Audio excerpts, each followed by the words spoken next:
नमस्कार दोस्तों, यश गुरुजी के एनपीएस प्राण ट्यूटोरियल में आप सभी का स्वागत है।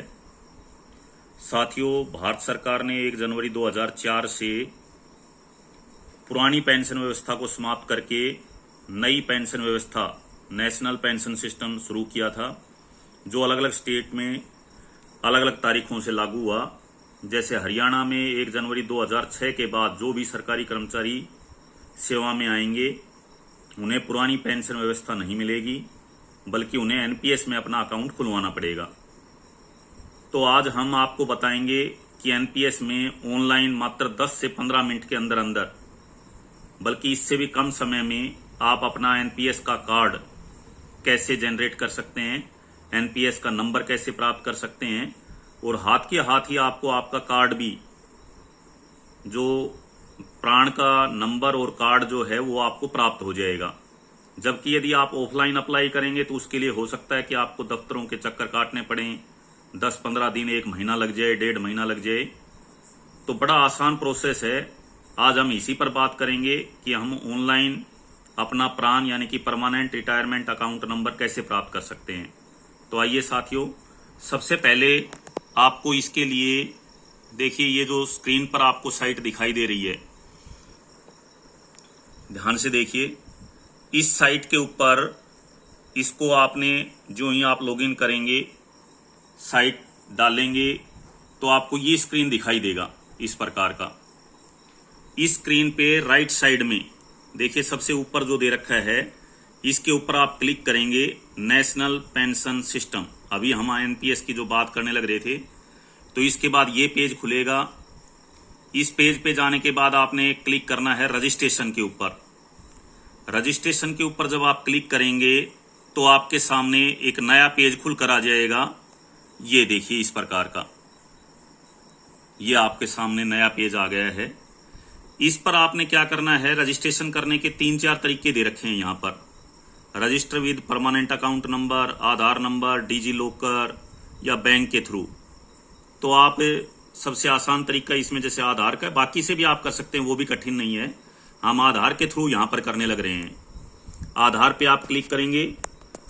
अप्लीकेंट में देखिए, गवर्नमेंट हो या गवर्नमेंट एम्प्लॉय हो या फिर आप कॉर्पोरेट से हो, कॉर्पोरेट जगत से जो भी हैं वो तो इसके ऊपर क्लिक कर देंगे, या फिर कोई भी सरकारी एम्प्लॉय नहीं है तो इंडिविजुअल पर कर देंगे। गवर्नमेंट एम्प्लॉय भी अभी 2 या 3 स्टेट के जो गवर्नमेंट एम्प्लॉय हैं, जिसमें त्रिपुरा वगैरह है, तो उनके एम्प्लॉयज को छोड़कर बाकी सभी एम्प्लॉयज को, उन स्टेट्स के एम्प्लॉयज को, खासकर मैं जैसे यहाँ हरियाणा की बात करूं तो हरियाणा के एम्प्लॉयज को फिलहाल यहाँ पर इंडिविजुअल सब्सक्राइबर पर क्लिक करना पड़ेगा, क्योंकि आपकी सरकार ने, हरियाणा गवर्नमेंट ने अभी ऑनलाइन का यहाँ ऑप्शन नहीं दिया है, उनका सिस्टम अपडेट नहीं हुआ होगा शायद। तो आप पहले इंडिविजुअल पर करेंगे। इसके बाद दूसरा वीडियो मैं बनाऊंगा, वहां आपको बताऊंगा कि गवर्नमेंट पे कैसे शिफ्टिंग करनी है। फिलहाल ये देखिए। इसके बाद स्टेटस सिटीजन ऑफ इंडिया आ जाएगा। इस प्रकार से आप देखेंगे तो नीचे ये सारी चीजें आप डिटेल डालते चले जाएंगे इसके अंदर कि किस प्रकार से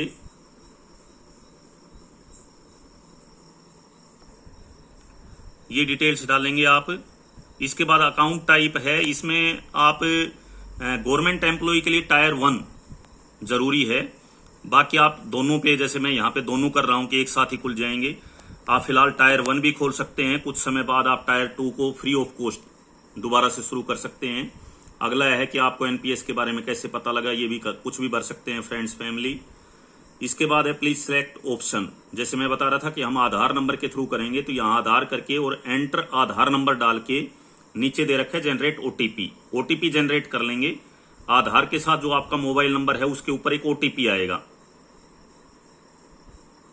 जनरेट ओटीपी पे करते ही आपके सामने देखिए एक स्क्रीन आएगा। इस पे यहां इस बॉक्स में क्लिक करके आप कंटिन्यू दबा देंगे। इसमें कुछ आपसे परमिशन ली गई है कि आपके आधार का हम प्रयोग कहां पे कर सकते हैं। इसके बाद आपके सामने मैंने बताया कि सबसे नीचे जो है वो ओटीपी जो नंबर के ऊपर गया है, वो ओटीपी आप लोगों ने यहां पर डालना पड़ेगा। देखिए ये जो स्पेस दे रखा है यहां पर एंटर ओटीपी, और उसके बाद कंटिन्यू का बटन जो है वो आप दबा देंगे। जब आप OTP डालेंगे साथियों, तो इस प्रकार से, जैसे मैंने अपना आधार नंबर डाला है, हालांकि मेरा प्राण पहले से खुला हुआ है, तो यहां पर डालते ही आपके सामने इस प्रकार की कुछ इन्फॉर्मेशन मांगी जाएंगी। ये जो है स्क्रीन आपके सामने आ जाएगा।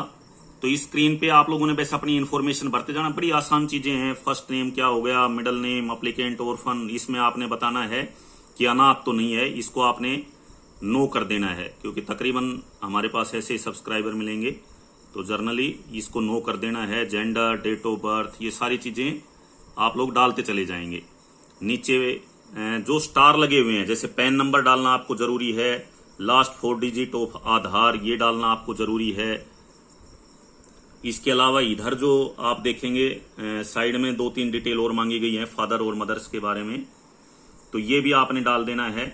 और ये सारी डिटेल्स डालने के बाद देखिए यहां पर आप कैप्चा डालेंगे और जनरेट एक्नॉलेजमेंट नंबर। ये एक्नॉलेजमेंट नंबर जो है ये आप याद रखिएगा, क्योंकि बीच में प्रोसेस यदि आपका छूट जाता है तो इसी के द्वारा आपका पूरा प्रोसेस पूरा किया जाएगा, जितना भी आपका प्रोसेस है ये प्राप्त करने का।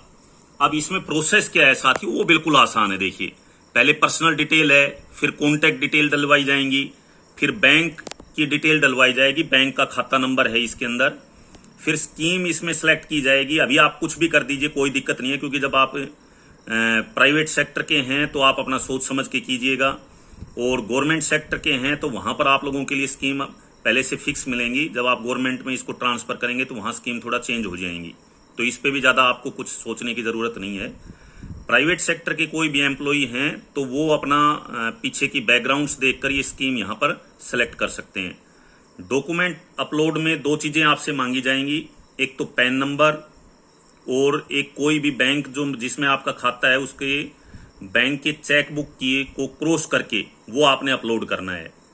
फोटो आपके आधार से ले लेगा अपने आप ही सिस्टम, सिग्नेचर आपने अपलोड करने हैं, और लास्ट में पेमेंट डिटेल में आप लोगों ने पेमेंट करनी है। इसके लिए पेमेंट जरूरी है। टायर 1 के लिए 500 रुपए मिनिमम जमा करवाने पड़ेंगे, और टायर 2 का भी यदि साथ में आप खाता खुलवा रहे हो तो 250 रुपए वहां पर आपको जमा करवाने पड़ेंगे। ये करने के बाद आपका प्रोसेस जो है वो इस प्रकार से, देखिए ये ऊपर भी दे रखा है, ये आगे बढ़ता चला जाएगा। एक्नॉलेजमेंट आईडी जनरेट हो जाएगी, रजिस्ट्रेशन डिटेल्स सबमिट हो जाएंगे, और यहां पर 4th स्टेप पे प्राण जनरेटेड। इसके बाद आपकी मेल आईडी और फोन नंबर के ऊपर एक OTP आएगा, जिससे आपका रजिस्ट्रेशन जो फॉर्म है वो सबमिट हो जाएगा, और लास्ट में 6ठे नंबर पर रजिस्ट्रेशन प्रोसेस कंप्लीट। बिल्कुल आसान प्रोसेस है साथियों। आप इन डिटेल्स को, मैंने बताया कोई भी ऐसी डिटेल नहीं मिलेगी जिस पर आप अटक सकें, जो आपको जानकारी ना हो, तो ये सारी डिटेल आप आसानी से भर पाएंगे। बिल्कुल आसान प्रोसेस है। ये प्रोसेस पूरा कंप्लीट करने के बाद तुरंत ही आप लोगों का जो प्राण नंबर है और प्राण कार्ड है वो जनरेट हो जाएगा। ये आप मात्र 10 से 15 मिनट में ही अच्छी प्रकार से अपने आप कर सकते हैं।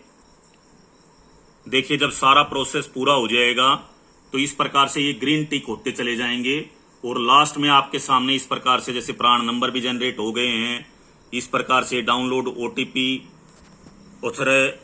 ऑथेंटिकेटेड फॉर्म जो है वो भी आपको यहां पर प्राप्त हो जाएगा, और तुरंत ही आप अपना ई प्राण card, welcome kit, print subscriber registration receipt, ये सारी चीजें जो हैं वो हाथ की हाथ आप डाउनलोड कर सकते हैं। तो आशा है आप लोगों को ये वीडियो पसंद आया होगा। साथियों आप अपना प्राण नंबर 10 से 15 मिनट में इस वीडियो के द्वारा इससे समझकर प्राप्त कर सकते हैं। यदि आपको वीडियो अच्छा लगा हो तो सभी से निवेदन है कि आपका अपना जो ये YouTube चैनल है इसको सब्सक्राइब अवश्य कीजिएगा, ताकि इसी प्रकार की जानकारियां आपको मिलती रहें। शेयर कीजिएगा, लाइक कीजिएगा, अपने दोस्तों को भी के पास भी इस वीडियो को भेजिएगा। थैंक यू, धन्यवाद।